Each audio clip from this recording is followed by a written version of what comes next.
ഞാനൊരു കാര്യം ആദ്യമേ പറഞ്ഞേക്കാം. ഒരുപാട് യൂട്യൂബർമാരുണ്ട്, ഒരുപാട് തേങ്ങാക്കൊലയാണ് നടക്കുന്നവരാണുണ്ട്. അതുപോലെ എന്നെ കണക്കാക്കരുത്. അതുപോലെ ഒന്നും എനിക്കറിയൂല. ഞാൻ എൻ്റെതായ രീതിക്ക് പോവുകയാണ്. ഇന്ന് എൻ്റെ കൂടെ വരുന്നത് വിഷ്ണുവും അരുണുമാണ്. നമ്മൾ ചുമ്മാ അന്തേരിക്ക് പോകണം എന്നുള്ളൊരു പ്ലാനുണ്ട്. അപ്പം അവിടേക്ക് പോവുകയാണ്. അപ്പോൾ അവിടുത്തെ വിശേഷങ്ങളും കാര്യങ്ങളൊക്കെ നമുക്ക് നോക്കാം, എന്തൊക്കെയാണ് എങ്ങനെയൊക്കെയാണെന്നൊക്കെ. ഓക്കെ,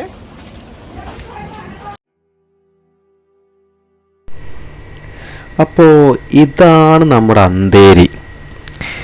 എന്നെ സംഭവത്തോളം എനിക്ക് വലിയൊരു സംഭവമായിട്ടൊന്നും എനിക്ക് തോന്നിയിട്ടൊന്നുമില്ല. ഈ കോഴിക്കോടൊക്കെ ഉള്ള പോലെ തന്നെ ഇത് സെയിം സംഭവം തന്നെയാണ്. ഇത് കോഴിക്കോട് മിഠായിത്തെരുവ് അതുപോലെ തന്നെയാണ് ഇതും. പക്ഷെ കുറച്ച് വലിപ്പം കൂടുതലുണ്ട്.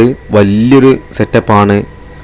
പറഞ്ഞ മാതിരി ഏത് ഓരോരുത്തർക്കും ഓരോ സെക്ഷനും കാര്യങ്ങളുമാണ്.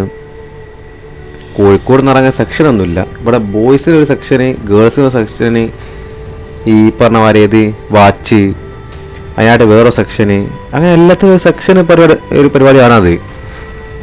ഇപ്പോൾ ഡ്രസ്സൊക്കെ ആണെന്നുണ്ടെങ്കിൽ നല്ല കുറഞ്ഞ വിലയ്ക്ക് ഡ്രസ്സ് കിട്ടും. എനിക്ക് തോന്നുന്നൊരു 100 വില വേഷം എന്ന് വെച്ചാൽ ഉണ്ടാവണം. വില വേഷമാണുള്ള ഏറ്റവും വലിയ കഴിവ് കിട്ടും. അവിടെ കുറച്ച് ഹിന്ദി അറിഞ്ഞിരിക്കണം. പിന്നെ ഈ ഒരു വൈകുന്നേര സമയത്താണ് ഞാൻ പോയത്. അപ്പോൾ ഈ സമയത്ത് പറഞ്ഞാൽ ഭയങ്കര തിരക്കായിരിക്കും. അപ്പോൾ ഈ നേരത്തെ നമ്മൾ വില വേശി ഏത് ഒരാദ്യം ഒരു 300 പറയും. അത് നമ്മൾ എന്താക്കണം, 200 300 200 ഇത് 100 90 അങ്ങനെ നമ്മൾ എത്തിക്കണം. അപ്പം എൻ്റെ കൂടെയുള്ള വിഷ്ണുവും അരുണാണ്. അപ്പം ഞാൻ അവിടെ എത്തിയ സമയത്ത് തന്നെ ഞാൻ അവിടെ പറഞ്ഞത് എനിക്ക് ഭക്ഷണം കഴിക്കണം. എനിക്ക് ആദ്യം കഴിക്കേണ്ട എന്താ ഭക്ഷണം. ഈ വിഷ്ണുവിൻ്റെ ഏറ്റവും വലിയ സ്വഭാവം എന്താ വെച്ചാൽ ഇവന് ഈ വാച്ച് എവിടെയൊക്കെ എന്തൊക്കെ വാച്ചുണ്ടോ അത് അവൻ കണ്ടെത്തിയിരിക്കും. അതാണ് അവൻ്റെ ഏറ്റവും വലിയ പ്രത്യേകത. അപ്പോൾ അവനെ വാച്ചിൻ്റെ പിന്നാലെ പോയിക്കൊണ്ടിരിക്കുക. അപ്പോൾ അവന് ഞാൻ പറഞ്ഞു ഓക്കെ വാച്ച് ഇവിടെ നല്ല ബ്രാൻഡ് വാച്ചുകളൊക്കെ കിട്ടും. പക്ഷെ കുറഞ്ഞ വിലയ്ക്ക് കോപ്പി ആയിരിക്കും. പക്ഷെ എന്നാലും അഡ്ജസ്റ്റ് ചെയ്യുക. അതുകൊണ്ട് ആസം അങ്ങനെ വാച്ചൊക്കെ തപ്പിക്കൊണ്ടിരിക്കുകയാണ്. നല്ല വാച്ചൊക്കെ ഉണ്ട്. നല്ല അടിപൊളി വാച്ചാട്ടോ. അത്യാവശ്യം തിരക്കേടില്ലാത്ത വാച്ചുകളൊക്കെ ആയിട്ട് നമുക്ക് ഏതും യൂസ് ചെയ്യാം. പക്ഷെ അങ്ങനെ തപ്പിക്കൊണ്ടിരിക്കുന്നുണ്ട്.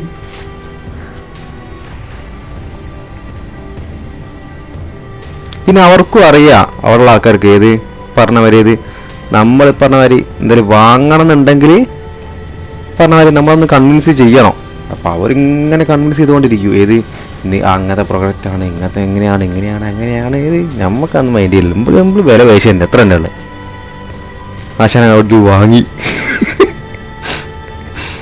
അപ്പോൾ ഞാൻ വേറെ പറഞ്ഞില്ല. ഇപ്പം നമ്മൾ അന്തേരിയിലെത്തി കഴിഞ്ഞാൽ ഏത് ഒരു മലയാളി ഹോട്ടലുണ്ട് ഇവിടെ. ഇൻ കേസ് ഇപ്പോൾ നമ്മൾ മുമ്പിലൊക്കെ വിട്ടുപോയി നമുക്ക് പറഞ്ഞ മാതിരി നാട്ടിലെ ഭക്ഷണമൊക്കെ വേണം എന്ന് തോന്നുകയാണെങ്കിൽ ഏത് ഇവിടെ ഉണ്ട് ഒരു മലയാളി ഹോട്ടൽ. മലയാള ഭാഷ സംസാരിക്കുന്ന എത്രയോ ആൾക്കാർ ഇവിടെ ഉണ്ട്. അപ്പോൾ ഈ അന്തേരി ഭാഗത്തായിട്ട് ഒരു ഹോട്ടലുണ്ട്, വിക്ടറി ഹോട്ടൽ എന്ന് പറഞ്ഞിട്ട്.